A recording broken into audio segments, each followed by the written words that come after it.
Olá pessoal, meu nome é Dayana e no vídeo de hoje nós vamos responder uma questão de vetores, um exercício de preenchimento de vetor, que é para a gente estar aprendendo aqui a utilizar vetores, certo? E eu estou usando aqui a plataforma LOP, né, nas listas de vetores da turma 4. Porém, se você não é da UFRN ou se você não é da turma 4, essa questão é a preenchimento de vetor 2. Você pode encontrar na lista de questões de exercícios da plataforma LOP, certo? Então, aqui essa questão ela está pedindo para a gente ler um valor e fazer, né, um programa que coloque o valor lido na primeira posição de um vetor n, de 6 posições. E em seguida, cada posição subsequente coloque a metade do valor da posição anterior. Por exemplo, se o valor lido for 8, os valores do vetor devem ser 8, 4, 2 e assim sucessivamente. E mostre em seguida o vetor. Então, aqui tem dois exemplos, né? Que é a entrada 8 e a saída aqui foi o vetor, que começou em 8 e foi pegando ali 6 casas de um vetor, né? Cujos valores dessas casas são a metade da primeira casa. E aí, vai ser a metade da primeira casa no segundo, e a metade da casa anterior no terceiro, a metade da casa anterior no quarto e assim sucessivamente, certo? Então, como que a gente faz para fazer esse vetor, para criar esse vetor? Primeiramente, a gente vai definir o vetor. Vou colocar vetor mesmo, certo? Igual a 2 colchetes, né? Que é a definição do vetor. Quando a gente quer declarar um vetor, a gente declara dessa forma. E aí, a gente vai ter aqui vetor e um contador aqui, porque eu vou colocar só a definição dele aqui em cima e depois eu vou utilizar o for,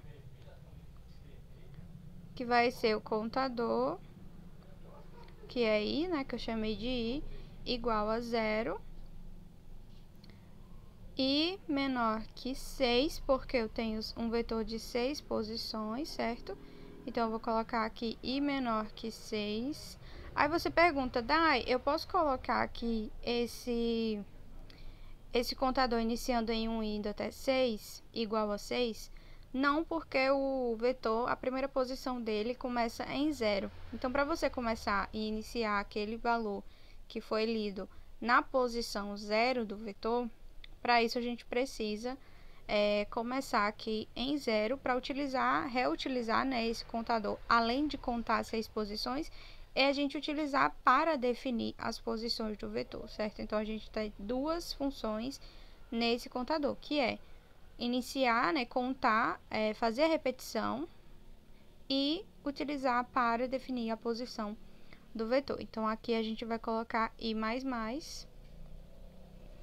para poder incrementar, né? E aí, aqui, a gente vai colocar o código que vai repetir.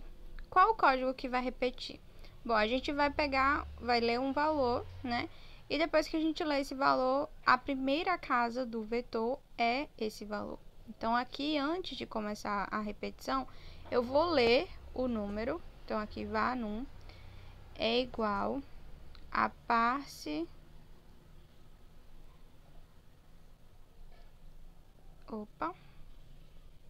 é igual a parse...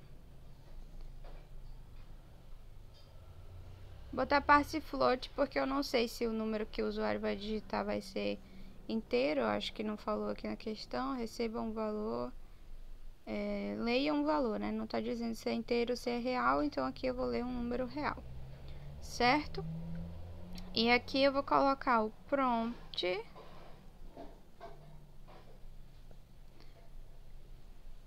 digite, só pra gente não perder o costume.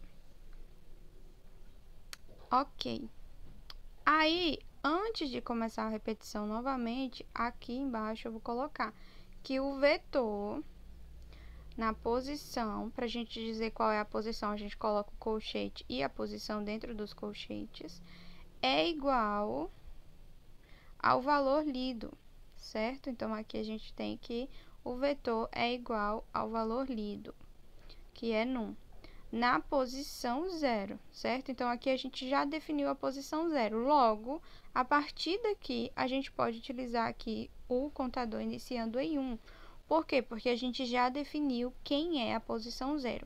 Somente nesse caso, a gente consegue iniciar o contador em 1 para utilizar como posição do vetor, certo? Caso não tivesse utilizado aqui, definido o valor que está na posição 0, a gente teria que colocar aqui o contador iniciando em 0, certo? Então, aqui a gente vai ter que... Nossa, tá só descendo aqui. Aqui a gente vai ter o seguinte. Como a gente está dizendo que a gente precisa... Como a questão está dizendo que a gente precisa colocar a metade do valor anterior, como que a gente sabe o valor anterior? É o contador menos 1. Então, a gente vai colocar o vetor na posição do contador, que é i, né? O contador é i. O vetor na posição do contador recebe o valor do vetor na posição de i menos 1.